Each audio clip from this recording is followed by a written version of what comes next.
This conference will now be recorded. Thank you. So I want to thank our legislators that are here with us today. We have Senator Marcy Francisco. Marcy represents Senator Francisco, represents our District 2 in the Kansas Senate. She is the ranking minority member of the Utilities and Agricultural and Natural Resources Committees. And then I would like to welcome and thank Representative Kyle Hoffman for attending. Represents District 116 in the Kansas House of Representatives, and he's the Vice Chair of the K-12 Education Budget Committee and Joint Committee on Information Technology and Legislative Budget Committee and the Appropriations Committee. And there's a few others in there as well. Information can be found in your paperwork that we sent you today. And then also thank you to Representative John Carmichael, who represents District 92 in the Kansas House of Representatives.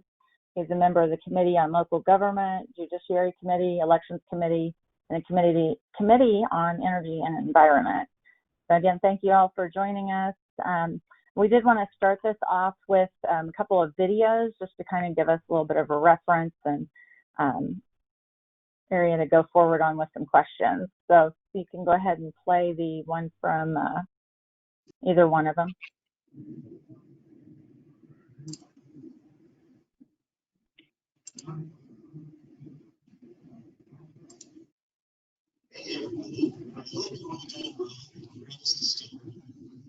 No volume. No volume? No.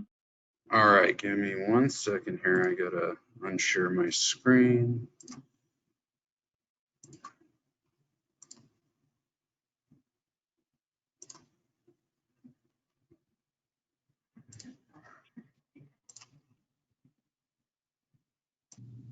Hey everybody, I hope you're all doing well in the greatest state in America.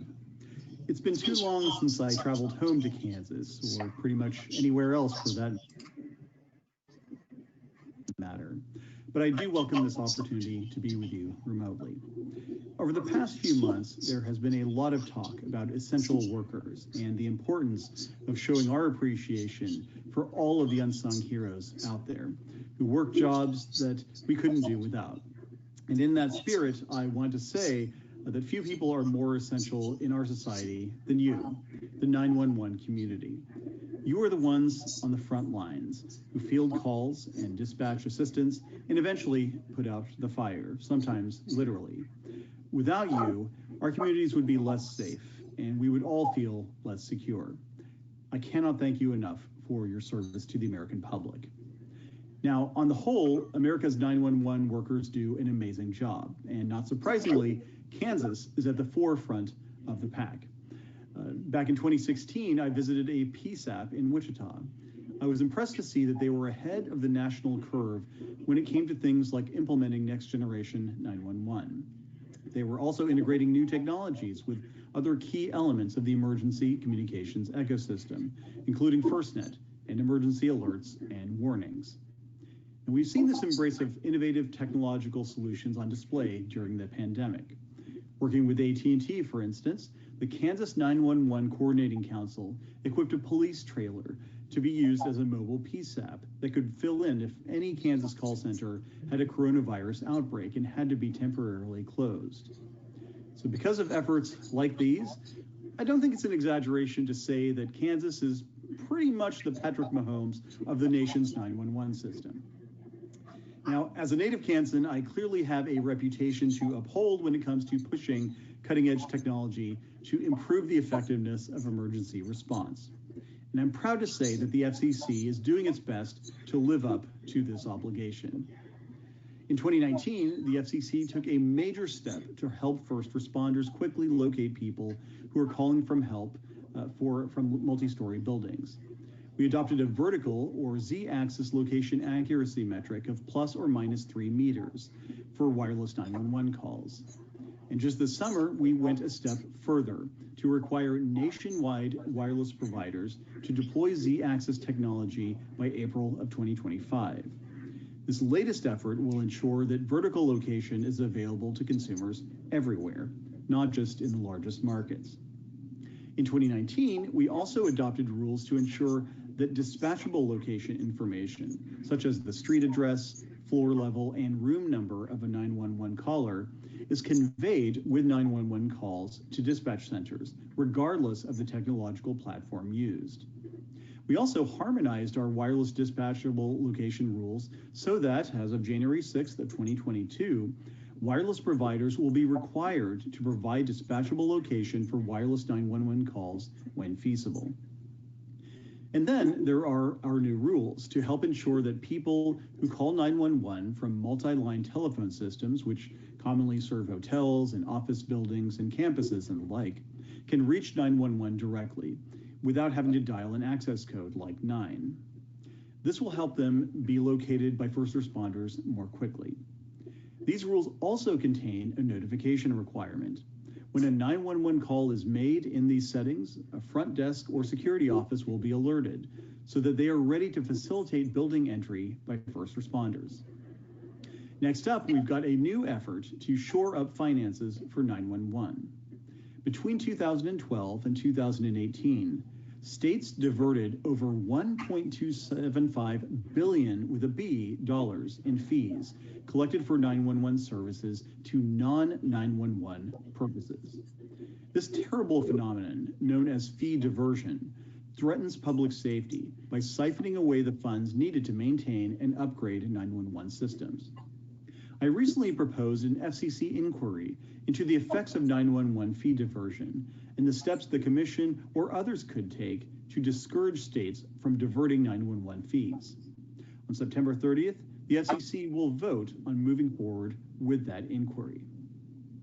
Now, in my opening, I talked about how 911 workers are essential to public safety, how you keep our communities safer. You should take these words as praise, but also as a challenge. You have one of the toughest and most important jobs there is.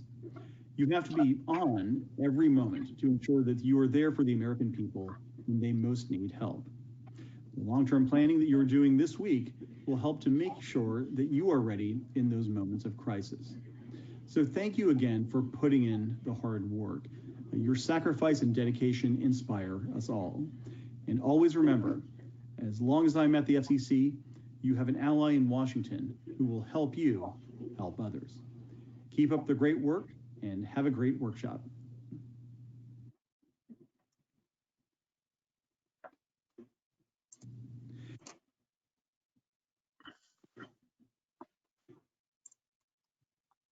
My name is Laurie Flaherty, and I am the coordinator of the National 911 program. It's sort of the federal home for 911 issues. And if you're not familiar with the program, Congress gave us 3 jobs. The first job is to coordinate the efforts of the 911 community and bring you together to decide for yourselves how to move forward on a variety of issues. The second job is to collect and create resources for folks like you who actually operate the nation's 911 system. And the third job is to administer a grant program specifically for the deployment of next generation 911. We do that with our partners at the Department of Commerce. Thank you very much for the chance to talk with you today as you start your strategic workshop, albeit virtually. I really appreciate the opportunity to do that. And first of all, congratulations. You've done a lot in Kansas. You have made great accomplishments. You're one of the forerunners in terms of deploying new technology. And as you move forward on your strategic workshop, we tend to focus on the piece of road ahead of us. But just for a few minutes, think about all the road that you have covered, all the ground that you've covered, because that's important. You have accomplished great things, and that may be helpful to understand all the things that you're capable of as you're moving forward. And as you're moving forward, just a couple of thoughts. You've done a lot within your state, but as you move forward, you may want to start thinking about what happens beyond your borders. There are a lot of other states that are thinking about interconnection issues, integrating with their neighbors around them. Ultimately, we want to end up with an NG911 system of systems. And we have just produced and posted Chapter 3 of what we're calling the Interstate Playbook. There are 2 groups of states that are jurisdictions that are working together on a variety of issues related to integration. And their lessons that they have learned may be really useful to you as you consider how to move forward in that realm. Second, it'll be important to measure your progress. And I know that you have services available to you that help you collect and analyze 911 data. How you use that data in the future will become more and more important as you make the business case for the investments that you would like to make, and as you provide the evidence of your accomplishments to justify those investments. Thank you very much. I know your state has consistently submitted data to the National 911 Profile Database, and that particular database has been very useful to your colleagues in other states, as well as those of us at the federal level, as we try and figure out where everyone is relative to each other and what kinds of resources you need. Last, I just want to make a pitch for investing in your people. I think for a lot of 911 agencies, their most expensive cost item is their people. And to me, that makes sense because they are the most valuable resource that you have. We have tried to develop resources for you at your behest. If you go to 911.gov, you will find guidelines for minimum training that have been adopted by all of the major 911 national organizations. You will also find information there to help you, what we call celebrate the saves. One of our current projects is CPR Lifelinks, and people have come up with really innovative ways to recognize the really important work that all of the telecommunicators do. And I know we all really need that right now. Last but not least, we have also we're starting to develop resources for the reclassification or the classification of telecommunicators in the Bureau of Labor Statistics and OMB classification system. For example, we have a template job description there because they really rely on objective data for that classification. And I'll just share with you one of the things they found when they pulled randomly 1,000 job descriptions. A lot of them were older than the people under the resume. That's not on BLS, that's on us. And I know that the Torres bill is still out there, but Plan B is to work with BLS to figure out what data they need to make sure that telecommunicators are accurately classified. But a lot of that really depends on us to make sure the data is available to them. So all of the things that I've mentioned are on 911.gov. As you move forward with your strategic workshop, please let us know if we can help you. Good luck, stay safe, and be well. Thank you so much.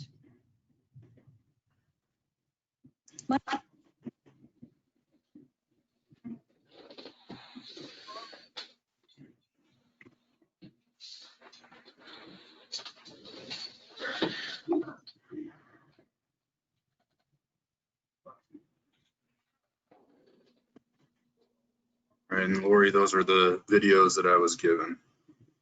Yes, that's it. Thank you. Okay.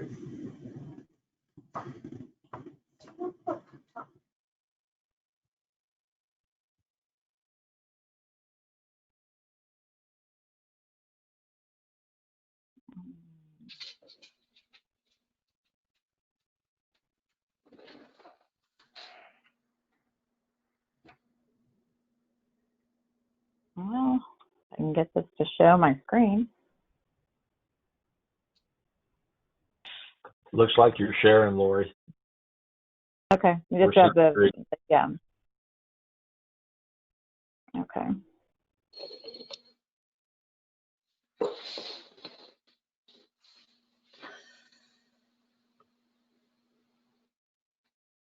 Well, if I can get it to go back over there for me.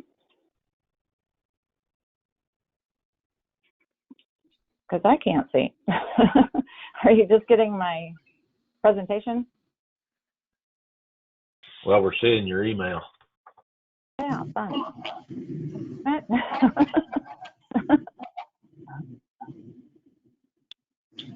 Come on, play nicely.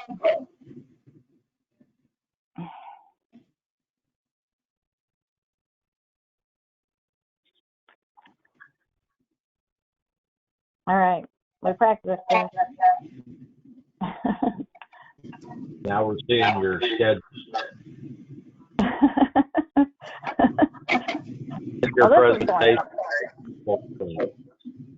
Okay, do you have it now? Yes, There you go. Okay. perfect. All right. Let's see if now I'm back and forward. So, just to start it out with Laurie's presentation with the coordinator for the National 911 program. She talked about investing in people and how they're our most valuable resource, and then guidelines for minimum training standards. So with knowing that, how the Kansas chapter of APCO and, whoops, and then I went too far, back the other direction, of course.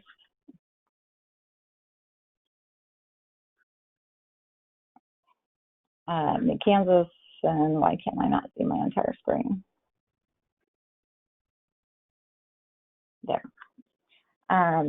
Kansas chapter of APCO and the Kansas chapter of NENA support the minimum training standards for 911. So directed at our legislators that are on here with us, would you support this effort, and who would you suggest for to help with managing the training for our 911 dispatchers?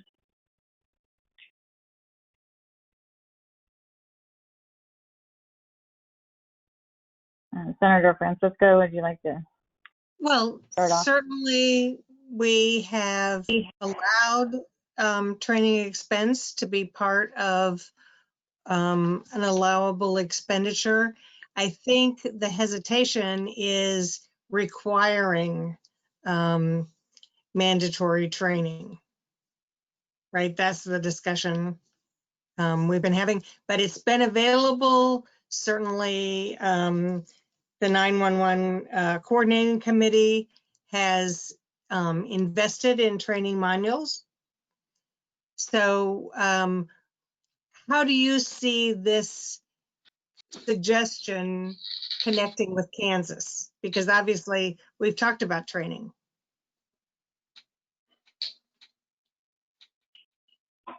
Yeah, and with that, it's always been that it's been not been a mandatory thing, but something that was just suggested that here's some guidelines. But with the push to make telecommunicators seen as true public safety, there's some concerns that if there's not a minimum training standard, that those kind of go hand in hand, and how do we make that happen?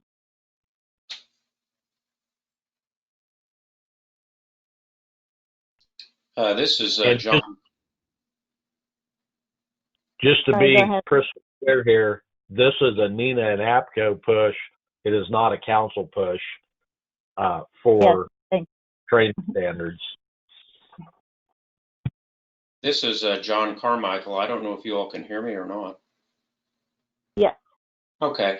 I think it's admirable to have emergency communicators well trained and have performance standards, etc.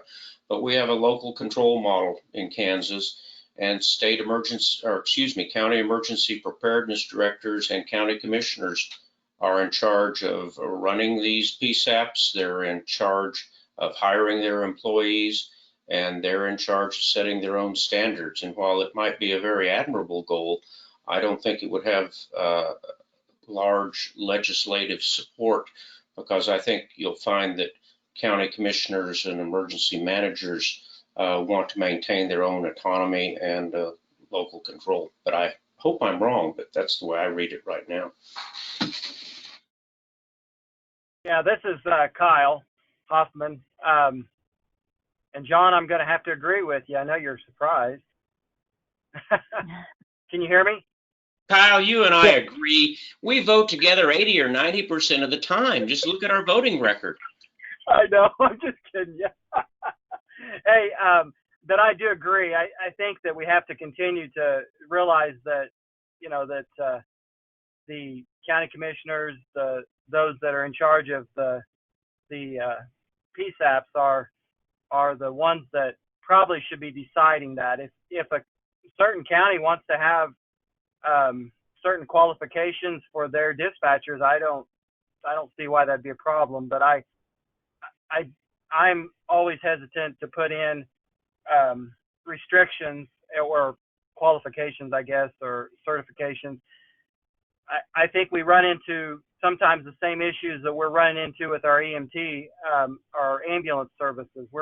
It's hard to get ambulance workers in our small communities because we have put on so many qualifications on the state level, and in some cases that's not what's needed in the small areas. So I think we have to be real careful. But I agree, if the local, those that are in charge want to do it, and APCO is a great way to have you know, some training, and like Senator Francisco said, you're already doing it. So may I ask a question? Yeah. Okay. I absolutely can see the validity of that statement about maintaining local control and letting each jurisdiction provide the training standards that they want for their staff, and I think that's a valid point. As I'm looking at this nationally in this trend towards training standards, I see that there is a push in a lot of communities for some standardization because people are not staying in one area, right? And communities are spreading beyond jurisdictional boundaries. So here in Sedgwick County, we're a very expansively growing community. I mean, I think about, you know, we're growing into certainly to our eastern border quite a bit into Butler County and Andover, but, you know, really in all directions, south into Mulvane. I mean, we're just spilling over into all of our neighboring communities. And so for myself, for my neighbors, for my community, as they travel from jurisdiction to jurisdiction, I want them to have continuity of service levels, to know that they're going to get the same service from my PSAP that they're going to get from the PSAP in Butler County, things like that. So in thinking about, for our elected officials who very validly brought up that point about that local control, I guess, how do you marry that with, or do you agree that there should be some expectation of continuity of service or service level expectations as you go throughout Kansas? What are your thoughts on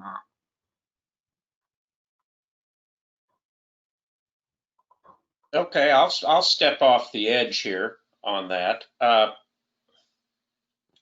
If we want to establish a state-controlled system of emergency dispatch services, then that's something that discussion ought to be had. But given the present model, not only of emergency services dispatching, but rural fire departments and a number of other things, I doubt that you will find support in the legislature for a legislative mandate imposing upon counties training requirements for dispatchers. Now, that's just my political opinion. I don't necessarily think it's the best alternative, but I think that's the reality. This is Senator Francisco, and I agree. This is absolutely the reality of emphasizing local control.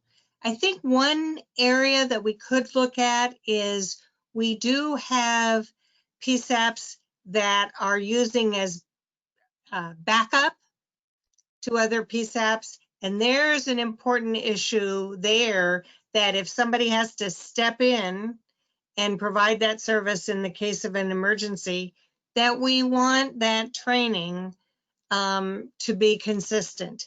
So one opportunity I think that we would have as the 911 Commission would be to say, not only can you allow these funds, but do we want to consider any grant funds being used to provide training so that it's available essentially without cost to those members, because it's gonna be helpful. I think we all recognize that, but I think that there's going to be a lot of hesitation about making it a requirement. If we have those backup service levels, that's an appropriate place to say, if you're going to be our backup for these services, we want to make sure that our minimum training standards are met. Thank you for answering the question. I appreciate it.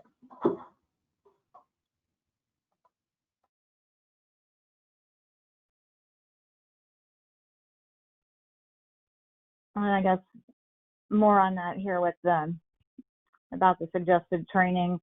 I've personally been told that it's an unfunded mandate, but the 911 Act does clearly state that that the training is allowable as a 911 expenditure.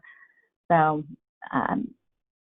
with that being said, though, do you think there is a more realistic fee that we should be looking at for those 911 services to fund any kind of training? Or do you feel that the fee now? Absolutely not. The 911 Council has limited funding sources. We are seeing our funding being siphoned off by internet-based telecommunications, which are not subject to the 911 fee. I don't think that the legislature is going to be in the mood to raise the 911 fee. And quite frankly, the council is spending more money, I think, and Scott could correct me, but I think we're spending more money now than we were a few years ago. And the 911 fee is not a pot of gold that we can tap to solve every problem in emergency services. So I don't see that. Now, back to what Senator Francisco was saying, I think if you have two PSAPs that have arrangements for backup, et cetera, then that ought to be a part of their memorandum of understanding as far as qualifications of dispatchers, training, and the like.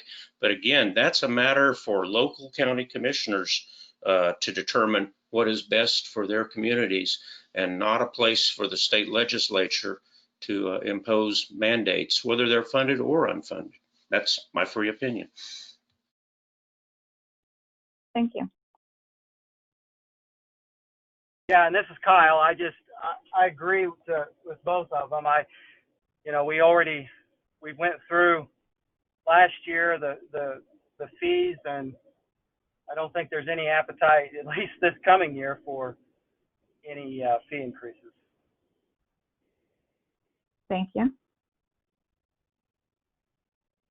Kyle, this is Michelle, and I know that during the review of the Emergency Management Act, there was some inability to come to a wording that would include dispatchers. And then even if they were included to the EMA Act, that was only during the time of disaster that legislation actually has any pull to it.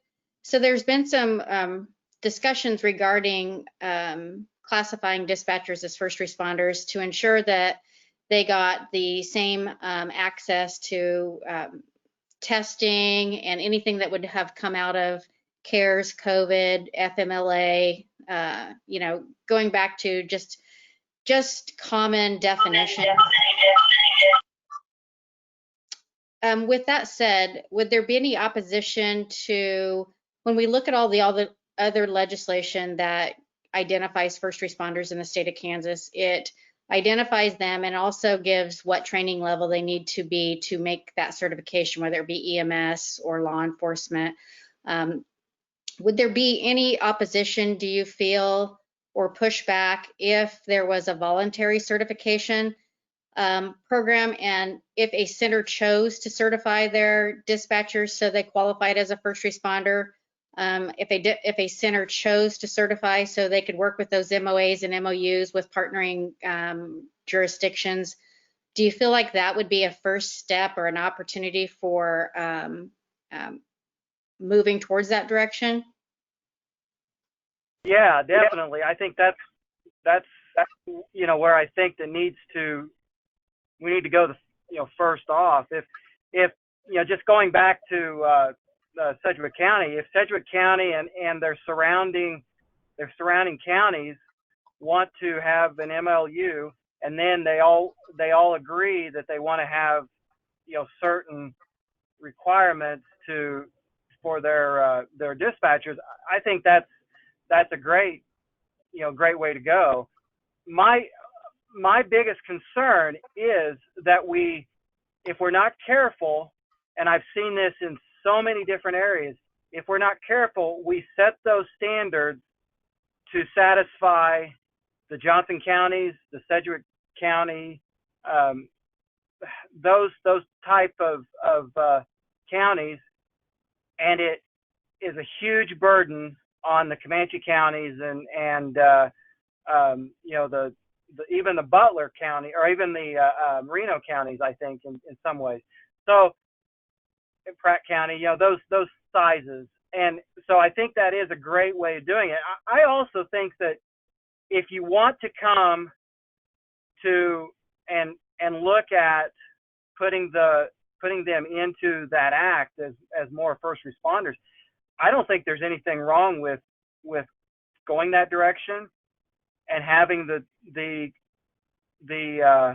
committees look at it and have the open discussion and see what could be done in that. I mean that's what we need to do, is to have that open discussion and let everybody come to the table. And my only concern, even way back there when we were talking about adding the dispatchers into as first responders, was just making sure that we've looked at everything and make sure that we don't create an issue that we weren't expecting, and that's what the committee process is for.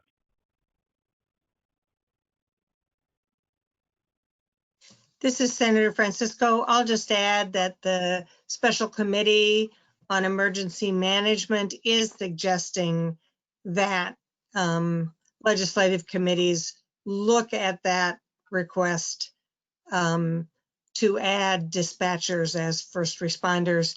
And in fact, I think there was unanimous agreement from that committee that it should be considered. Thank you. And then I have one last statement that came out of several discussions regarding this same topic, is that, and I think Kyle, you, Representative Hoffman, you hit this one on the nail head. The fact is you identified we have small, medium, and large centers, and they all have different needs. But we can't hold any one center back from what they need to do or accomplish in our slow to adopt or to recommend, in my opinion.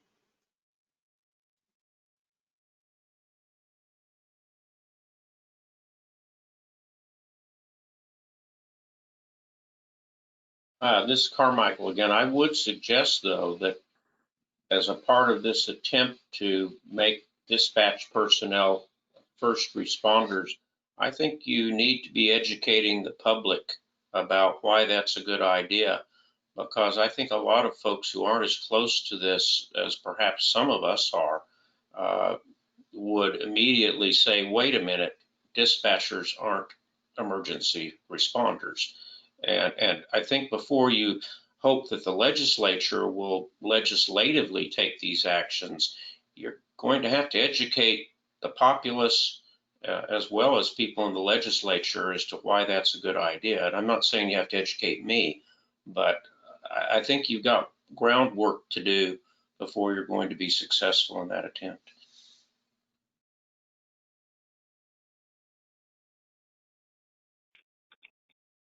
This is Okay, Kathy thank you. Kemp, City. I typed a question to the senator in the chat, but to expand on what Senator Francisco said and then what Representative Carmichael just said. So what are the next steps to bring that concept out of committee? What kind of public education or information do you think we need to get out there? Just what are some suggestions on how to bring this forward, both maybe to the public or to the legislature as a whole?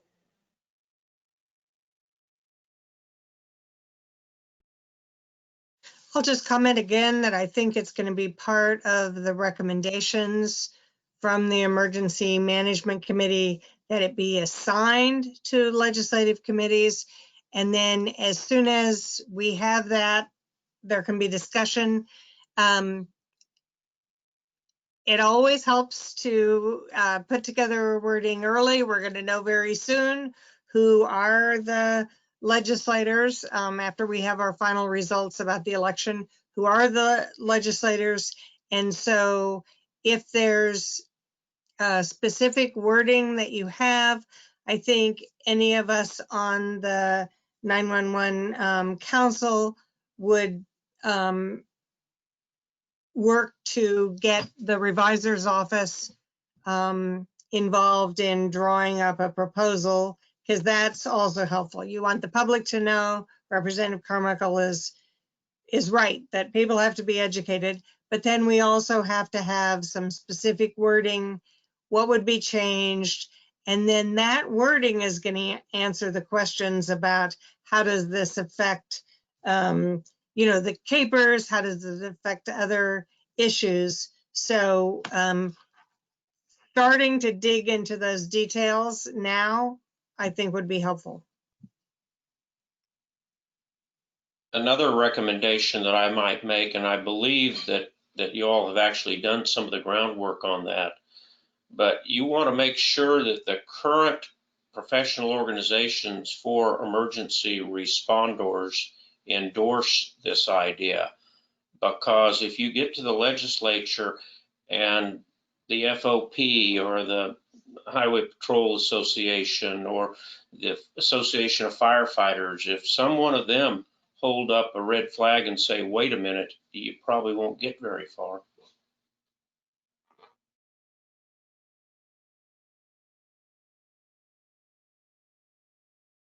Thank you both. Okay, so I think we've kind of talked a little bit about this with this next slide here, but just discussing about the making 911 recognized as true public safety. So it sounds like there's support possibly here. It's just a matter of how to go about that and move things along. One thing, again, I might add, it appears from the slide that the National 911 program supports efforts to have telecommuters classified as protective service occupation.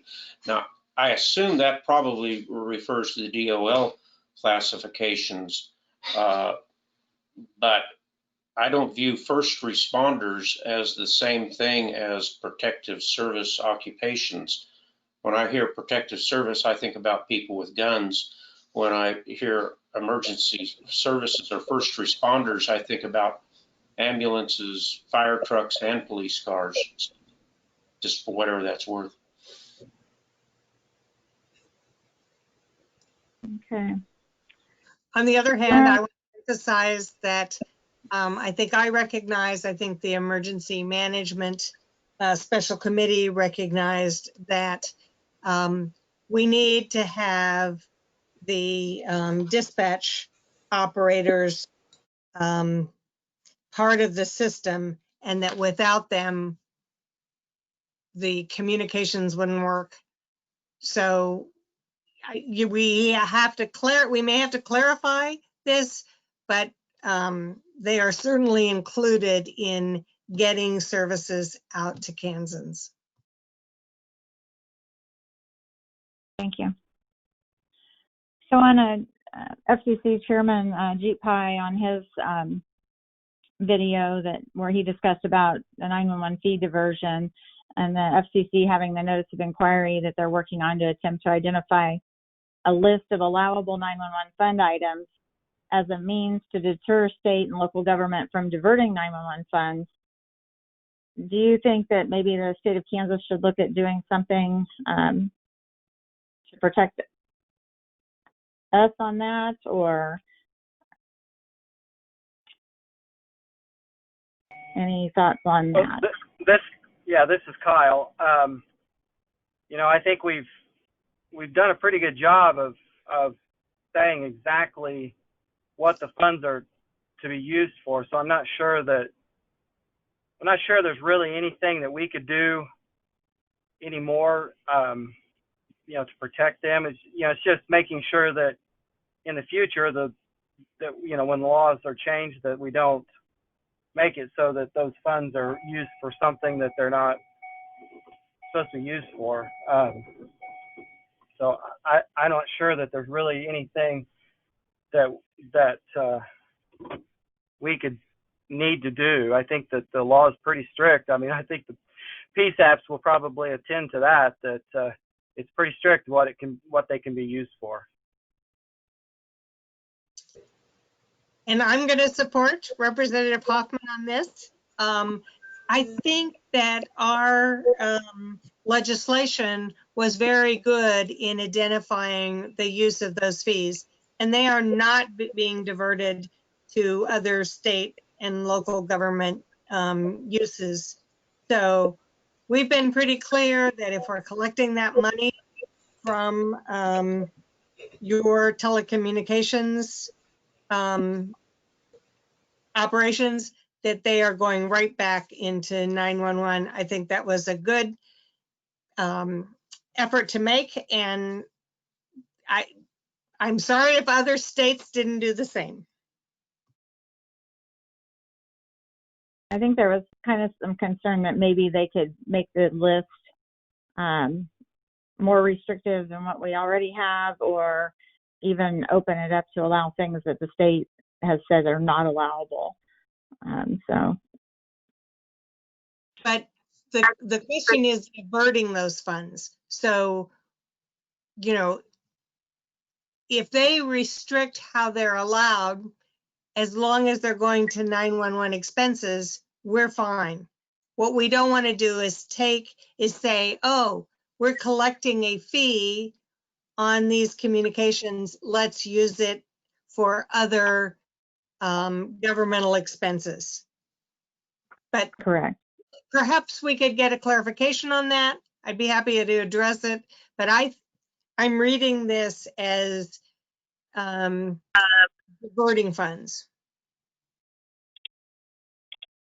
Scott, did you have any additional background on that one? Yeah, I might be able to throw just a little bit more light. The FCC is addressing exactly what you're saying, Senator, and that's diversion of funds. And the thing that they're trying to stop is that sweeping of those funds to fund other government agencies and projects. And like every good federal effort, their way to address that is to just go completely overboard. And there's been a suggestion that the FCC would create a nationwide list of what is and isn't allowable. And my concern with that happening is I think it would become broader than what our legislature has seen fit to allow and not allow. And I think it gets us into a real bind. And I think the FCC is overreaching when they try and do that. And so I guess my question to our legislative members is, if they do in fact take action that we see as overreaching or detrimental to us, is there a step that we take legislatively to try and address that? Scott, my thought would be that the FCC could obviously broaden the allowable expenditures, but just because the federal government broadens what's allowed, we can still have a more restrictive scheme in Kansas that says we're only going to spend this money on these items. And so if the chairman does something to broaden it out, that may not require anything on our part unless we have PSAPs and other people who say we want to spend that 911 fee on a broader range of things. We want to make it so we can spend it on anything that the federal government says we can spend it on. And I think we'd have to wait and see what comes down the pike. But just because the FCC expands it doesn't change our statute about the allowable uses of those funds. On the other hand, FCC could probably expand the extent of what could be used for grants, and that's probably a little bit different topic. Very good. Thank you, sir. All right. So expenditure reporting, we added in the penalty in the 911 Act that allows for the 10% penalty. And of course, they get all that back once they're compliant. But we still are having some issues with collecting these expenditure reports and getting everything we need in a timely manner. We have to report, well, Scott does the report to the FCC then based on the information we get back. We're still waiting on one from 2018. They still have not done anything for 2019, that same PSAP. So they are technically getting 20% withheld, and it's just not having any effect. And then we have 4 other PSAPs from 2019 that have not completed. And I know 2019 has been kind of a unique year with COVID. So I'm sure those other 4 will get here anytime now. But personally, I don't feel that this has been very effective. And is there anything that anybody could say that might help to be able to get PSAPs to comply with this, or maybe another step that we could do in this process? One of the things that the council, I think, has already done is that we have hired or in the process of hiring additional field staff. And I think part of what we discussed in that context on the council was that if we have more people in the field communicate with those who are recalcitrant, maybe we can help obtain their compliance. We put the penalty in not with the intention of shutting down a PSAP. And, you know, we don't want to impact the emergency services operations for a county who hasn't done their paperwork. And so my hope is that once we're back to normal operations with an expanded staff, more 911 council people in the field, that we can obtain voluntary compliance and hopefully not have to rely on the penalty at all. But if we were to strengthen the penalties, then we may be adversely affecting emergency operations to make sure that we have paperwork done. And I don't think that's necessarily be the right thing to do. I would agree with that. We don't want to do anything to hamper emergency services, but so how are we communicating with the county commissions about these penalties? Are we sending a letter to them at regular intervals to say we've withheld this much money? At this point, we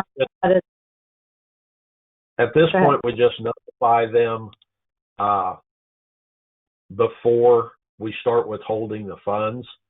So they've received, in the instance of that county that is now having 20% withheld, they've received 2 notices that that's happening.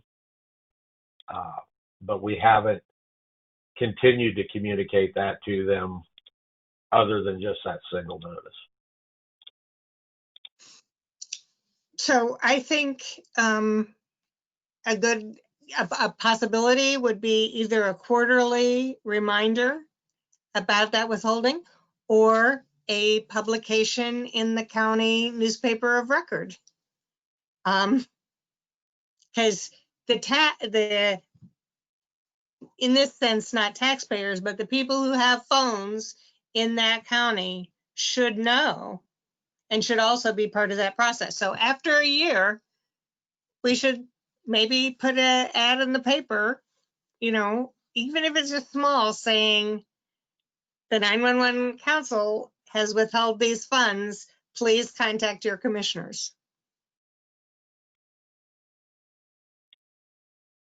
That's an interesting thought. It is. I've already sent out enough election mail. I don't need to campaign against county commissioners on that basis.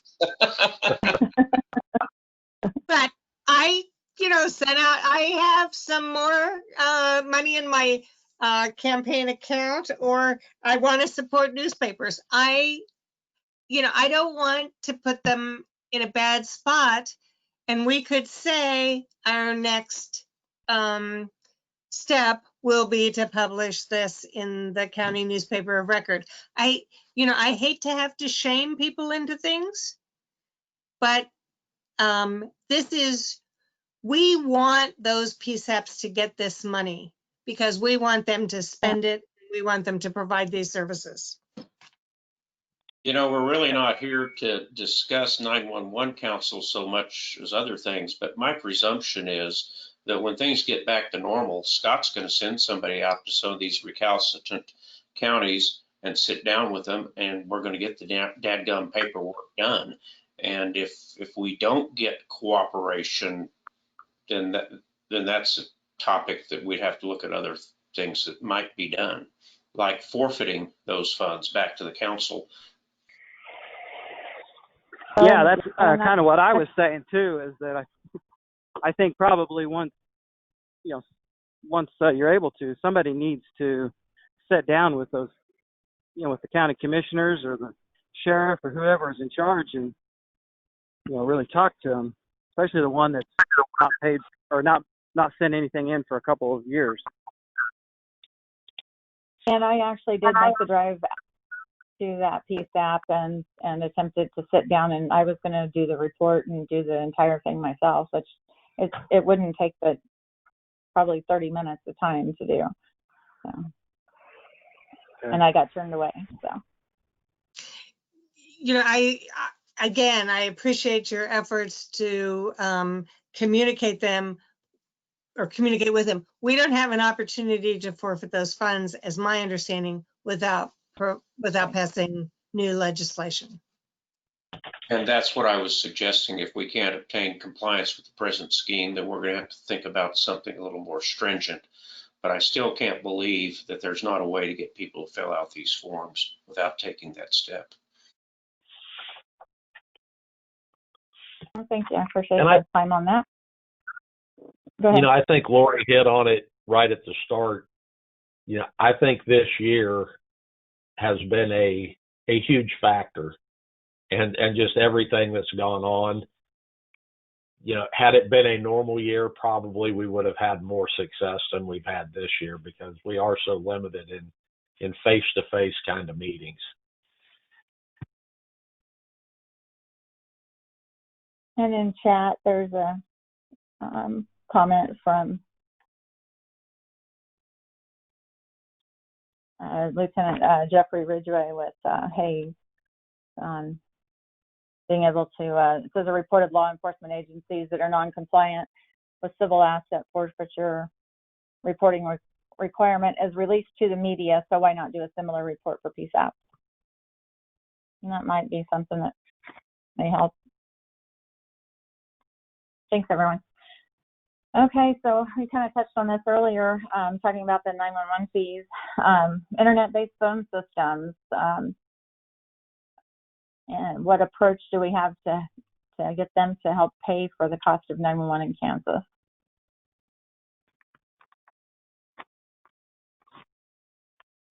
This is Kyle. I am not sure if that is, and Scott might be able to answer. So, is that something that the FCC needs to clarify before we can really put a lot of teeth in that, or is that something that state law can clarify more? Well, I think our current statute, the way it's written, says that any device capable of contacting 911 has to pay the fee, but whether that would extend to internet-based phone systems or not is the question. And I think the FCC could help us out a lot if they would just find that those phone systems are a part of the phone network, so to speak. So I think there's absolutely some help that they can offer there.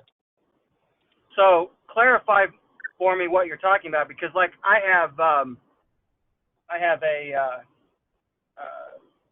Magic Jack that I use for my fax line, and I know hardly anybody uses fax anymore, but I still have it. I use it for fax line and then just for emergency and things like that. But I get a notice, you know, that I have to pay the 911 fee for that. So what type of phone systems are you talking about?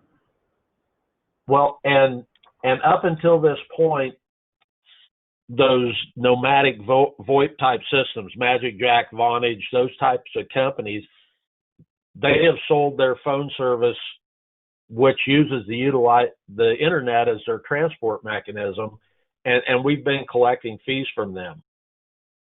Here just recently, and really I think this is a COVID kind of push situation, but companies such as Microsoft with Microsoft Teams, Zoom, and some of these other web conferencing services are offering internet-based PBX services for business.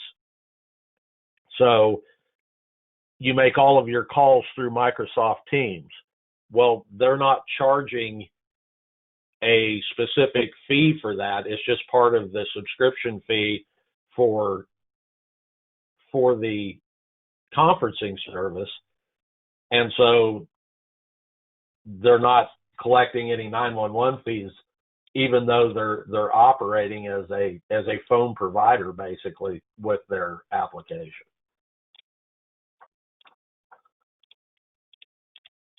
I suspect in the long term that we're going to see increasing difficulty in funding this system with the present model, because I think we're going to see more and more telecommunications, including this call we're on right now, that are being handled through pathways that aren't subject to the fee or where we're not able to collect it.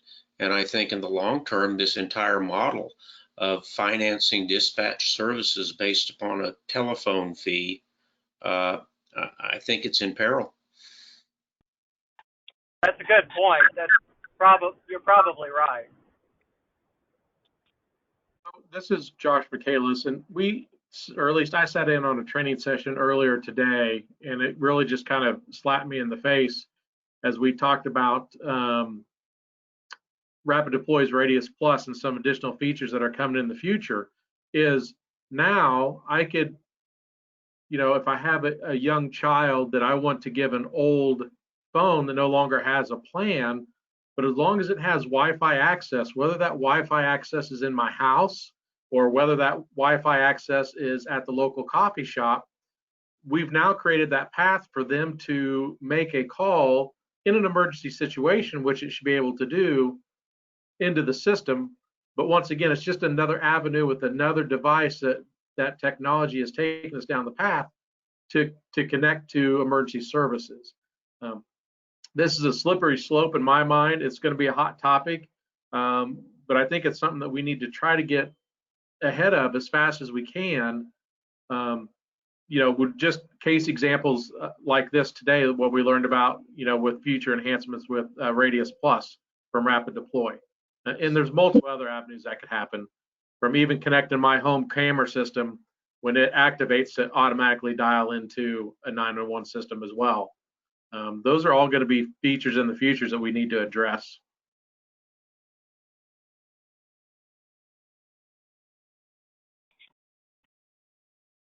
All right, thanks everyone. So, current initiatives. Are there any current initiatives that are being worked on that would impact 911 services that anyone's aware of? Anything that how us in the 911 community can help in any of these efforts?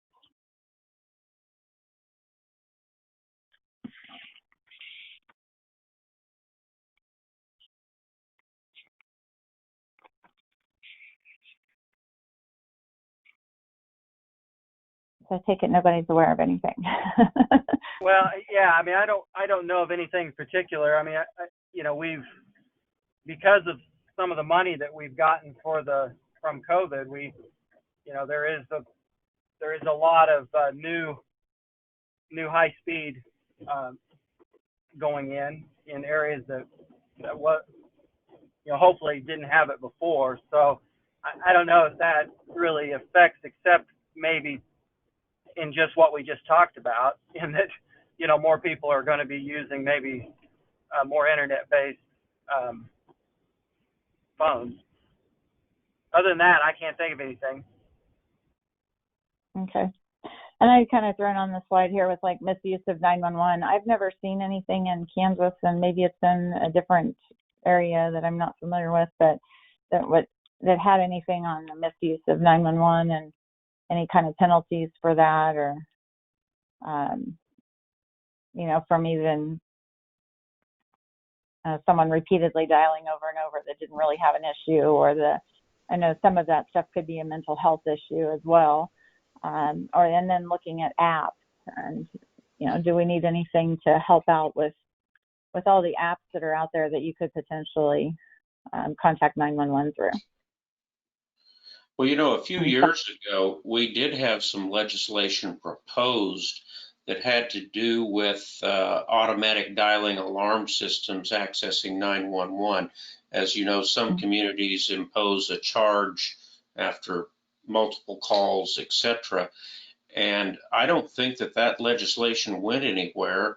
And ironically, the lobbyists for the alarm companies, people I'd never heard from before and never heard from again, they were busy trying to change that to outlaw in Kansas the penalty fees for repeated false alarms through automatic dial alarm systems.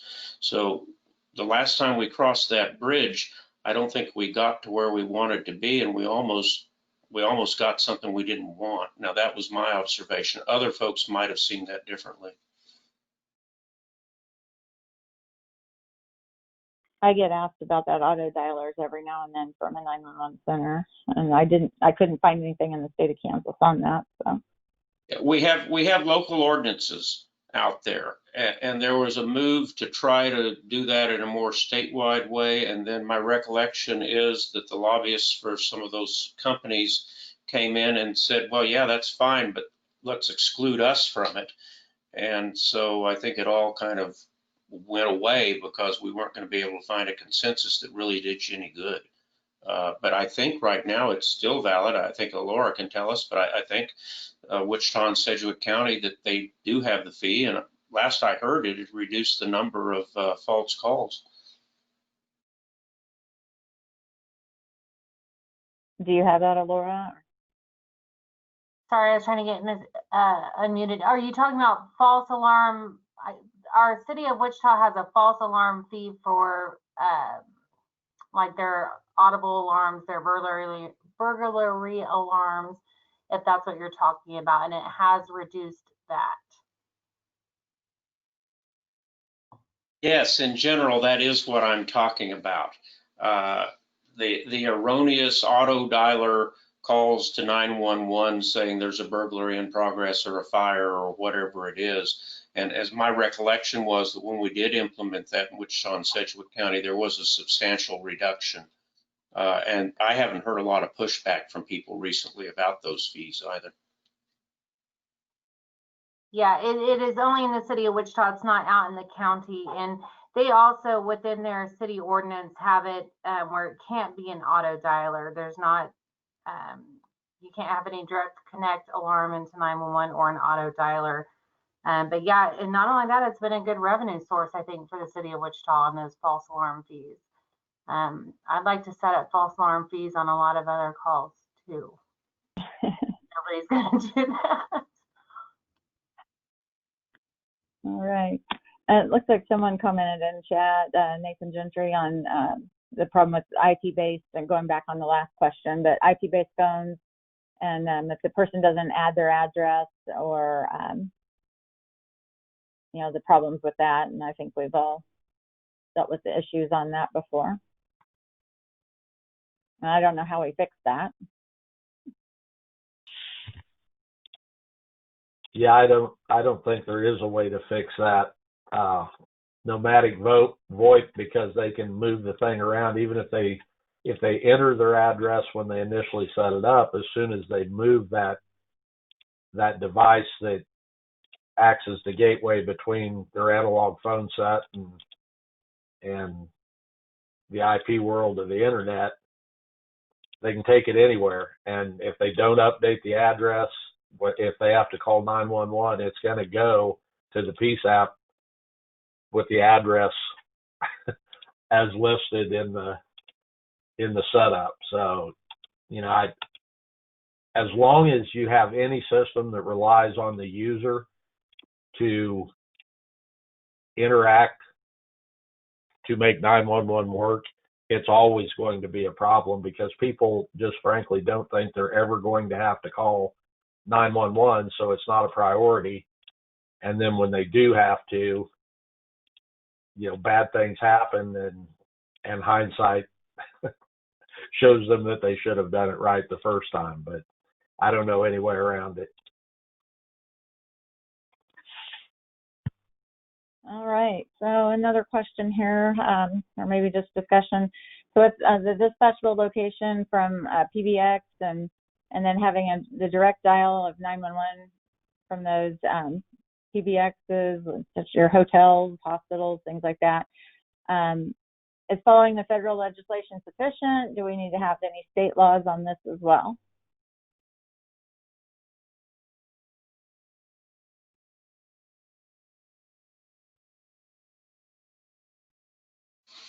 Well, I was under the impression that we were making some good progress on that. I know of a number of companies that are now out selling and marketing to small motels and the like systems that will make them compliant with the current FCC regs. And I know that we're much better able now to know what floor of a building 911 calls are coming from. But I'm not fully familiar with all the intricacies of that. But I hate to impose state laws if there's a federal law that already is supposed to accomplish the purpose. I would really rather have the feds spend the money on enforcement than us spend the money on enforcement.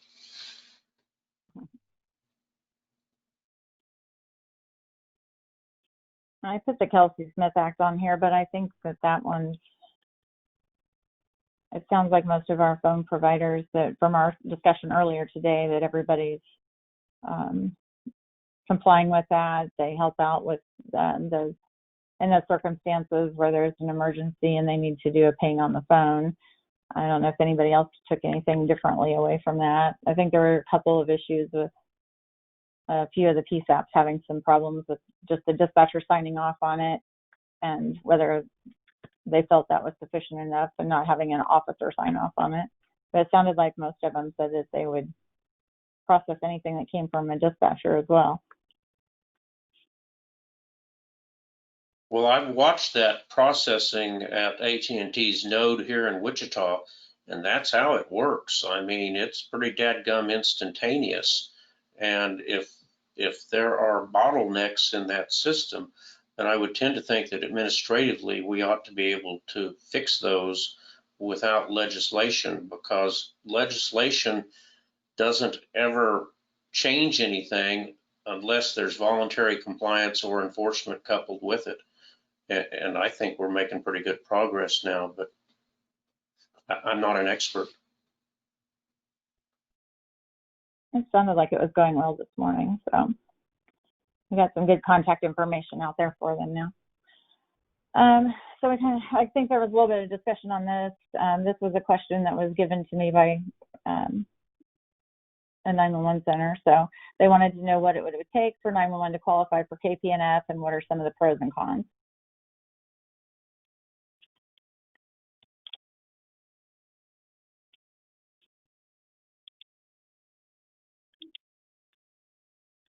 I'm not on pensions, so I'm the wrong person to try to answer that question. I just don't want you to deplete my CAPERS benefits.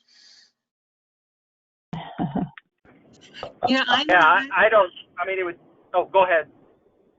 Oh, well, Representative Hoffman. I was just going to say, I'm not on pensions either, but this might be something we could ask legislative research to look at, because it would be good background information. So Representative Hoffman. Yeah, that's a good idea. Yeah, I was just going to say, I'm not on pensions either, but, I think that, it would take legislative action to change it. And then I'm not sure exactly how, CAPERS is a contract, so I'm not sure how all that works. If we can automatically move people over, or some people maybe would be in the old system and new system. I don't know. Well, But, Kyle, yeah, it's a great idea to have legislative research look at it. Yeah, go ahead. I'm sorry, John. oh, I was just going to say, Kyle, the model to look at, if that's really what you want to do, is what happened with the teachers' pension fund when we rolled it into CAPERS. I mean, so that can be done. Oh. But of course, my question would be, though, to members and people who are in the profession, why would you want to be under police and fire rather than CAPERS? Pardon my ignorance, but why would you want that change made? I mean, KPF is better funded. You can retire with less years of There are service. some advantages to KPNF, and I've never been on KPNF, so I can't really speak to those advantages. But it is still a local decision. If we were able to make 911 professionals eligible, then it's still going to be up to each county, so to speak, or city to decide whether or not they use CAPERS or KPNF. Currently, they make that decision for their police and fire departments right now. So it's not an automatic thing. It's just an eligibility thing for the 911 professionals.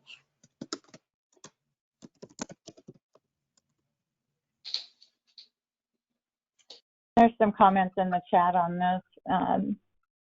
Looks like they're just now coming in. I got one saying that, FOP and IAFF would be supportive of classifying dispatchers as first responders. At least they believe they would be. But if you try to include this, which I'm assuming is a KPNF, there might be pushback. And I always was told that it was a local decision as well for the KPNF, whether that's done or not. But That's what I was going to say. I don't know why any other fraternal organization would care, because like Chris said, your county is going to have to agree to make up that difference in what they pay. So it would just be, just like what Chris said, just an eligibility. Each county could decide for themselves if they wanted to pay that difference and move their folks from CAPERS to KPNF. yeah. Another comment, we wanted to know if there was a way to be under both. And again, I think that's a local decision. And then the common understanding of sending dispatchers to KPNF might be to shorten their careers rather than doing this until they're 65. Hey, Laurie, real quick, we got about 10 minutes left. Oh, thank you.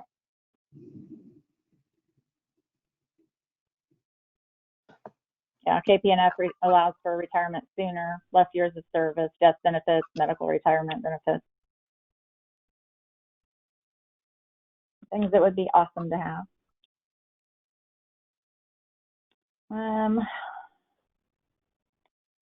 This is some other questions that came to me from outside. Are there certain members of legislation or a subcommittee that 911 personnel should communicate their 911 needs with?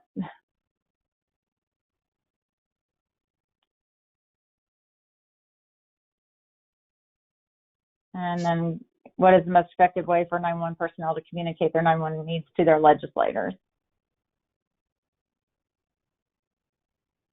Most effective. Go. I was just going to say the most effective way to communicate with your legislators is to pick up the telephone and call your local legislator and tell him or her what you want done.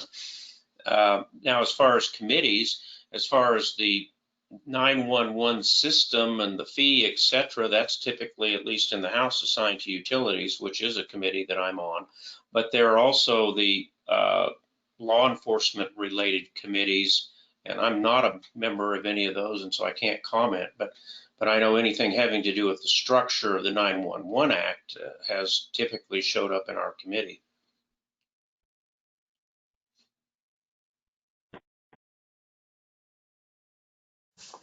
Okay. So I'll agree with that. Contact your legislator, and it's always good to mention, here are the legislators I know that are on the 911 council, or here are the legislators that I know are on utilities. You can copy them, because the conversation always needs more than one individual. So if they know you've contacted them, but you've also let people on utilities know, and the Senate Utilities Committee also looks at 911. And to follow up on what the senator said, when we talk about issues involving reclassification of dispatchers or changes to pension plans or the like, then those things probably won't end up in front of utilities. Pension matters go to the Pensions Committee. Matters having to do with emergency services go to the committee that considers those types of things. And again, I've never been on that particular committee, so I can't speak, frankly, for either one of them. But the scope of utilities responsibility relates to the 911 system. Okay, thank you. This was another one that came up. Laurie, I was just going to add, Yes. the least effective way to reach out to your legislator is to copy and paste every single legislator and send out an email like that. That's in my experience. I'm not sure how the other ones feel, but in my experience, that's usually the ones that get the least amount of attention from me, because I have no idea where that person's from, and I would lots rather that they talk to their legislator first and then go from there. So John's right, and individually talking to your legislator is the best. Mass emails to everybody, for especially if it's a concern, is not usually that effectively used. So in this case, report your address, not your phone number. Okay. Yes. Yes.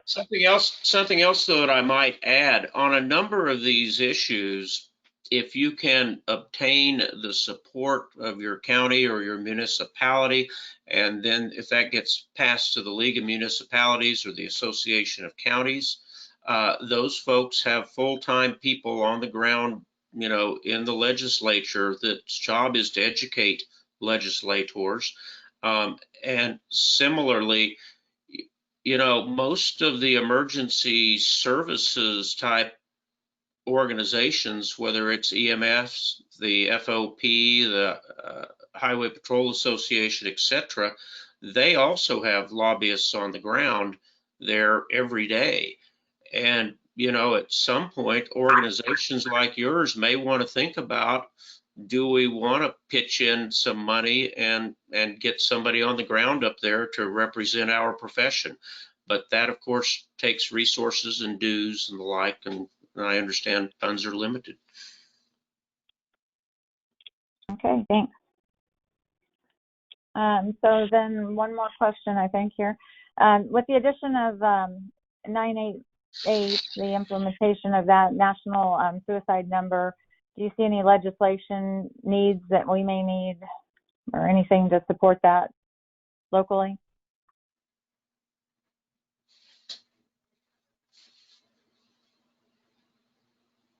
think this is one that you tell us, if you try to implement it. I think it's a good idea to have a national suicide number.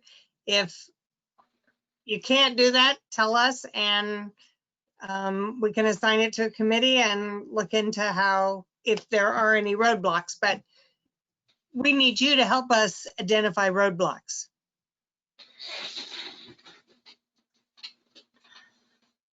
Okay. And yeah, that's the end of the questions that I had received. So I thank everybody for being here. And again, these were questions that we had brought to us, and not something that the 911 Council was looking at doing or standing up. A lot of this came from the APCO and the NENA stuff. So, but thank you, Representative Carmichael, Senator Francisco, Representative Hoffman. Thank you so much for being here. I hope this helped out with everybody, and we'll move on to the next session. Thanks for having us. Yeah, thanks for this opportunity. Just don't tell anybody that Kyle and I agreed on almost every point today. That's bad for our reputation. I know. Hey, it's a good thing the elections are over, isn't it, John? That's exactly right, brother. I don't think there were a majority of Democrats on the call. I know. I had to be good, didn't I? Thank you. Thank you all. Thank you. Bye-bye. Thank you, guys. Appreciate it a bunch. All right. Thank you, Laurie. We appreciate your time and everyone else's time on the roundtable. I'm going to go ahead and end the session so that we can move on to the next one. Thank you again. Thank you.